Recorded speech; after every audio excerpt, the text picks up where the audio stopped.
I want to be clear. I worked alongside Pete Hegseth on a project that he ran called Veterans for Freedom, Vets for Freedom, in 2008, 9, and 10. And these are political cycles in which the small nonprofit organization that he was running was trying to advocate for continuing the surge strategy in Iraq and for continuing along this is at the time when Pete Hegseth was really a neocon, right? He was supportive of the wars in Iraq and Afghanistan. I watched him run an organization very poorly, lose the confidence of donors. The organization ultimately folded and was forced to merge with another organization who individuals felt could run and manage funds on behalf of donors more responsibly than Pete could. Right. That was my experience with him, and we have not stayed in close touch. No, but I mean, that's important. That's at the management level. These are management. Yeah, this was a small nonprofit full of maybe less than 10 individuals with a budget less than $5 million, $5 to $10 million, and he couldn't do that properly.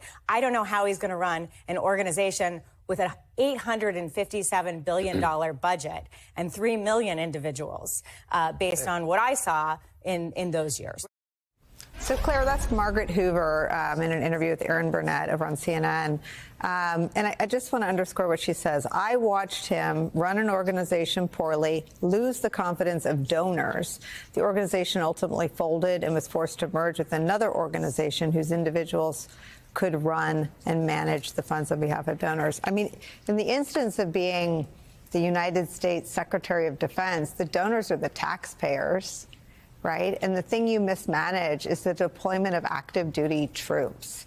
Have you heard from any of your former colleagues on the Republican side of the aisle who are worried about those disqualifying attributes? I think all of that. We have not, the conversations I've had, we have not talked specifically about Pete Hegseth yet. I can tell you there's a great deal of concern about the kind of nominees he is making in terms of their role of advice and consent, whether it's Tulsi Gabbard, Pete Hegseth, or this ridiculous Kash Patel nomination for the FBI. There seems to be, I mean, Donald Trump is really kind of overplaying his hand here. He didn't get 50% of the American vote. He got less than 50% of the American vote.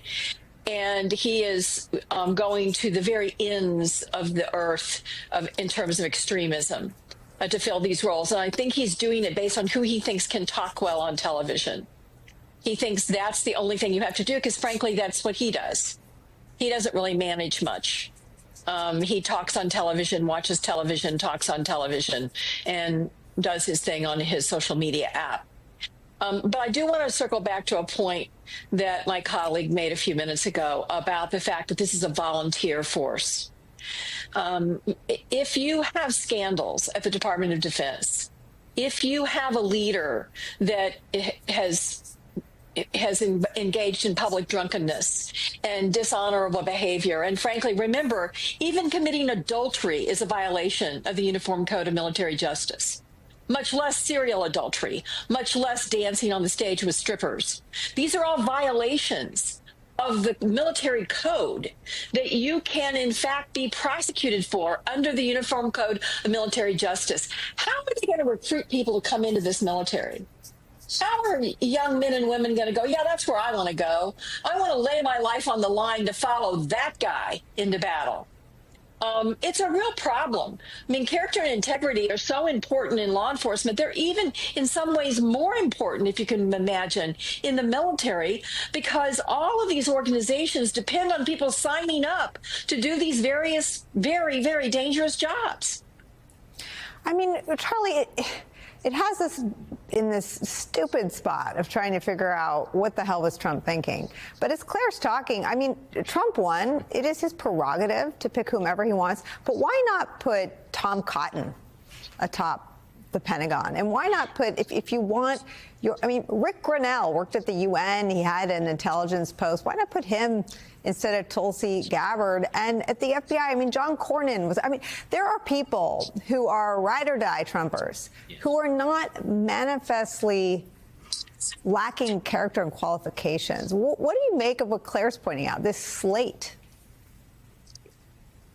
Well, there's an advantage, perhaps, to lacking character and qualifications, and I'm reluctant to crawl down the rabbit hole of what Donald Trump is in fact thinking.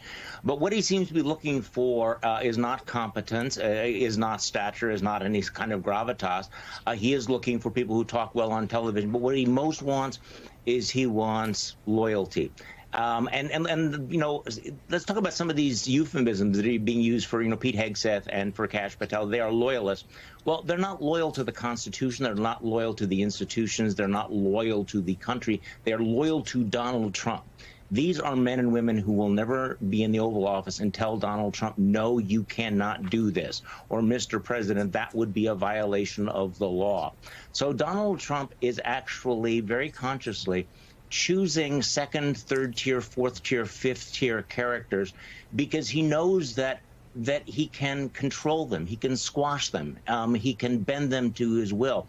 So, of all the things we're talking about, Pete Hegseth, his incompetence and his lack of character, if Donald Trump says, I want you to deploy members of the U.S. Army on the streets of American cities to go after other Americans, does anyone think that Pete Hegseth is the man who's going to say no, that he's ever going to defy Donald Trump? So when we talk about the term loyalty, understand that he is trying to create a government that is loyal to him as a person. And by the way, yes, all presidents have the prerogative to choose their cabinet, but our system of government also says that the United States Senate has the power of advice and consent. He is not entitled, no matter what percentage of the vote he gets, to put someone absolutely unfit into positions of trust and honor in the United States government without the co-equal branches of government having a say. And so I think that, this is what Donald Trump is doing. And also, there's part of it, Nicole, that what almost feels like Donald Trump is just giving this gigantic middle finger to the institutions that he now controls, that he wants to destroy. It is such an insult to the Department of Justice to name someone like Matt Gaetz, an insult to the FBI to name Kash Patel, an insult to the Department of Defense to name Pete Hegseth. So we are getting this giant middle finger from Donald Trump. You can interpret that any way you like. Allison, what everyone is saying, I guess, is something that was revealed by all the reporting and book writing from the first term, which is that Trump wants, in the case of the military, generals who are loyal to him. He told General John Kelly, his chief of staff, that he wanted people, quote, more like Hitler's generals, more like German generals, and he pressed him and he meant Hitler's. What does that mean for the layers under where Trump stops having his say, right? So he picks Hegseth, he picks a couple of people beneath him, or he orders a purge.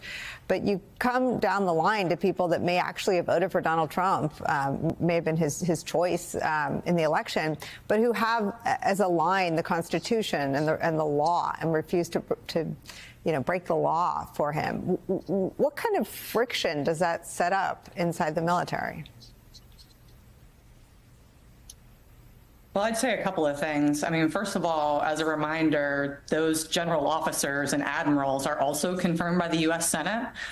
So there's a lot of oversight by all corners of our government to make sure that the right people are in different positions, whether it's a political appointee who's Secretary of Defense or a commander who's overseeing our operations in the Middle East right now.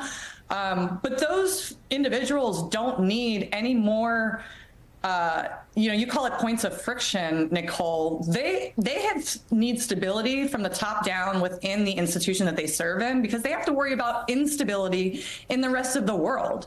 And so it is absolutely a national security issue to ensure that we have steady leadership that is leadership with character atop the Department of Defense, because our men and women serving in uniform don't need to deal with any more pressure and crises than what's already happening, if you look on the global stage today.